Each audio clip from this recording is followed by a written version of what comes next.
Thank you for taking my call. It's great that we're able to get Alastair on the program and Lady Michelle as well, and you guys are doing a great job again as usual with the broadcast. Let's cut to the chase. I keep on hearing in the States you get the Zionist propaganda that talks about Hezbollah and Hamas and political Islam, so to speak, that they want to have this idealistic movement of having us all convert to Islam and reinstate this caliphate, restore the old caliphate. But contrast that, if you look at Robert Pape's Dying to Win, the Strategic Logic of Suicide Terrorism, he convincingly conveys that the majority of suicide bombings and suicide bombers are motivated to do what they do by occupation of their land, like we see with Hezbollah in Lebanon and Hamas in Palestine.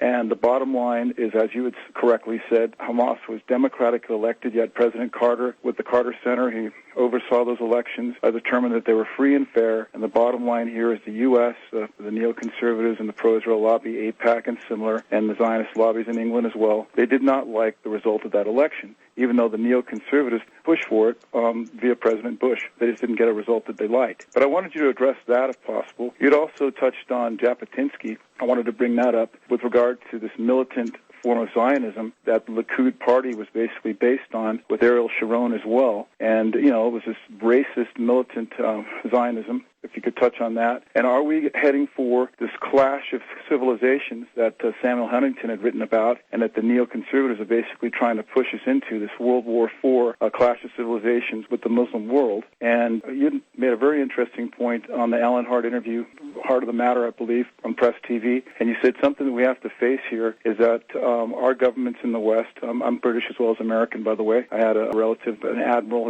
he was actually the head of the nuclear submarine fleet in Britain, and I had another relative down in Australia who was a former ambassador to Iraq and Lebanon. So I have a little bit of, experience with regard to that. But the thing is, you had said something very relevant. The arrogance of the West refusing to negotiate with political Islam. When Hezbollah and Hamas had been democratically elected, and I'd seen a Press TV report where Israel is saying that they will attack Lebanon devastatingly if any more missile volleys come across.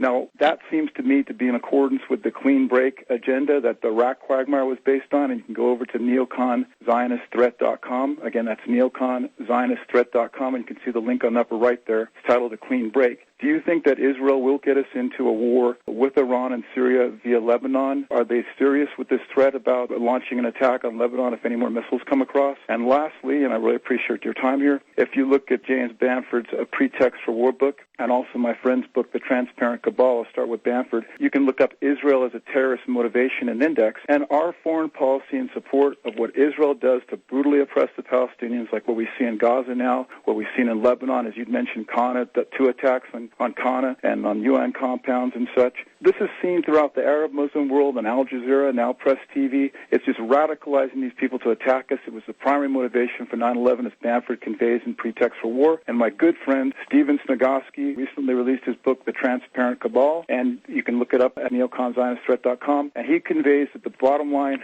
to the Iraq war and the coming war with Iran and Syria, by the look of it, is that these neoconservatives, the upper echelon of the pro-Israel lobby, as Mershaw and Walt convey in their book, The Israel Lobby and U.S. Foreign Policy, basically took us to war to take out any support for the Palestinian cause, like you had with Saddam Hussein as he was supporting the suicide bombers, resistance bombers in Palestine. He was giving like $25,000 to the families of the suicide bombers, giving them hope to continue resisting. And then Iran now is also supporting Hamas and Hezbollah with Syria. I'd like to get your comments. Thanks for watching. Please subscribe and check out Tom's Representative Press channel. It's a channel you'll want to subscribe to as well. See the link in the video description.